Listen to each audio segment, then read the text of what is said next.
दोस्तों, आज की कहानी है सास भी कभी बहू थी भाग एक। दोस्तों, अभी तक आपने हमारे चैनल को सब्सक्राइब नहीं किया है तो कर लीजिए ताकि आपके पास पहुंचे हर रोज नए वीडियो। दीपांजलि अपने मायके 10 महीने बाद रहने के लिए आई थी। बहुत खुश थी वह। मायके में आकर एक दिन उसने अपनी माँ से कहा, माँ, जो बैंक के काम पेंडिंग है मैं सोचती हूँ उनको पूरा कर दूँ। हाँ ठीक है, फिर ना जाने तेरा कब आना होगा। उसकी माँ अंजलि बोली, माँ जल्दी से घर के काम निपटा लो फिर चलते हैं, नहीं तो बैंक बंद हो जाएगा। दीपांजलि ने अपनी 11 महीने की बेटी को संभालते हुए माँ से कहा, मुझे अभी वक्त लग जाएगा, तू ऐसे कर अपनी चचेरी बहन को ले जा। अंजलि बिखरा घर का सामान समेटते हुए बोली, छोटे बच्चे के साथ काम बहुत बढ़ जाता है। ठीक है माँ, कहते हुए दीपांजलि ने अपनी बेटी को उठाया और बोली, मैं रास्ते में सोहा को लेती आ जाऊंगी। माँ वहीं से मैं मार्केट चली जाऊंगी, कुछ थोड़ा बहुत सामान भी लेना है। ठीक है, पर जल्दी आने की कोशिश करना।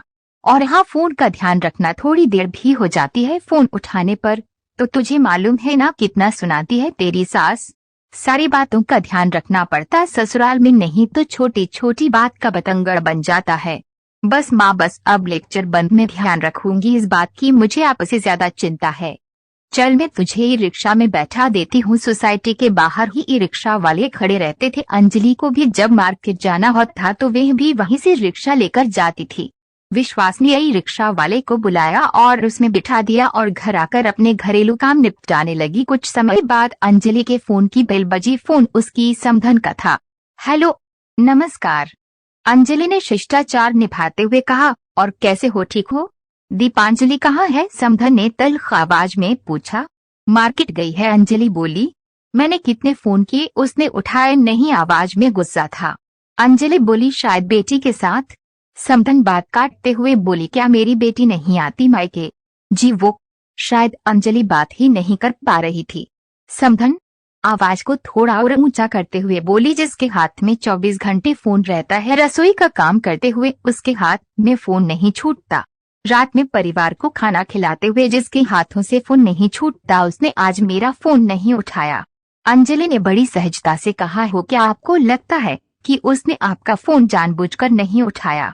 मैंने ये कब कहा कि उसने मेरा फोन जानबूझकर नहीं उठाया? समधन लगभग चीखते हुए बोली, कभी कभी बातें कही नहीं जाती, लेकिन अब जिस तरीके से आप बात कर रहे हैं उससे यही लगता है। अब अंजलि भी खींचते हुए बोली। समधन की आवाज में इतना अधिक गुस्सा था, वह बोलती जा रही थी, बार बार एक ही बात दोहरा रही थी, मैंने आपसे कब कहा कि उसने मेरा फोन। अंजलि ने फोन काट दिया। समधन ने दोबारा फोन किया, अंजलि ने फोन नहीं उठाया। फिर से फोन किया, इस बार अंजलि ने फोन उठाया, लिया। हेलो। समधन फिर से गुस्से से बोली, आपने मेरा फोन काट दिया। अंजलि ने कहा, गलती हो गई, माफ कर दो, मैंने आपसे कुछ कह दिया हो तो थोड़ा सा गुस्सा दिखाते हुए कहा। इस बार समधन ने फोन काट दिया।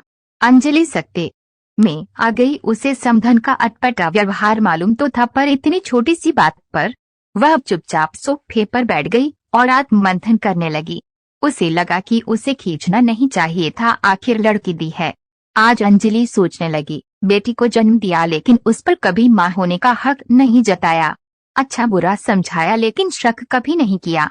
इतने महीनों बाद मायके आई है, एक चीज पूछती हैं, ये कहाँ रखा है? सब कुछ मायके का भूल गई है। वॉश बेसिन की साइड में लगे टॉवल से हाथ नहीं पोंछती। ससुराल से लाए बैग से अपना छोटा सा टॉवल निकाल हाथ पोंछती हैं।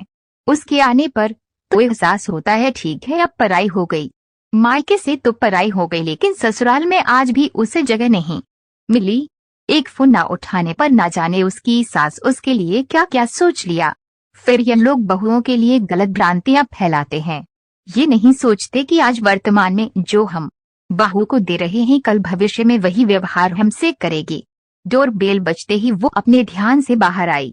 दरवाजा खोला तो सामने दीपांजलि थी। उसे देखकर अंजलि बोली, दीपांजलि तुम क्या करती हो? तुमने अपनी सास का फोन नहीं उठाया, जब तुम्हें मालूम है कि तुम्हारी सास छोटी छोटी बात पर झगड़ती हैं। फिर भी।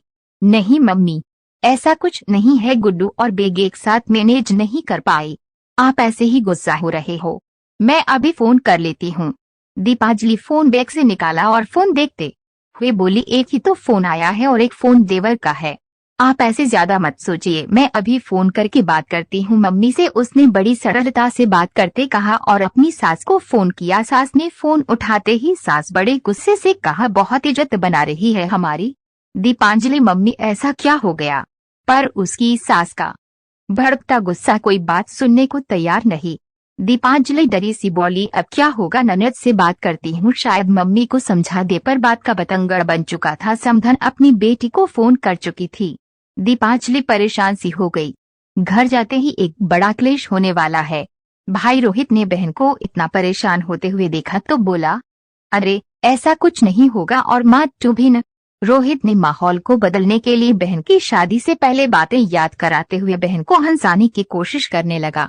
दोनों बहन भाई बचपन की बातें याद करके हंसने लगे। अंजलि भी बच्चों के साथ मजाक करने लगी। दीपांजलि की बेटी की शरारतें देख सब ठहाके लगाने लगे। घर का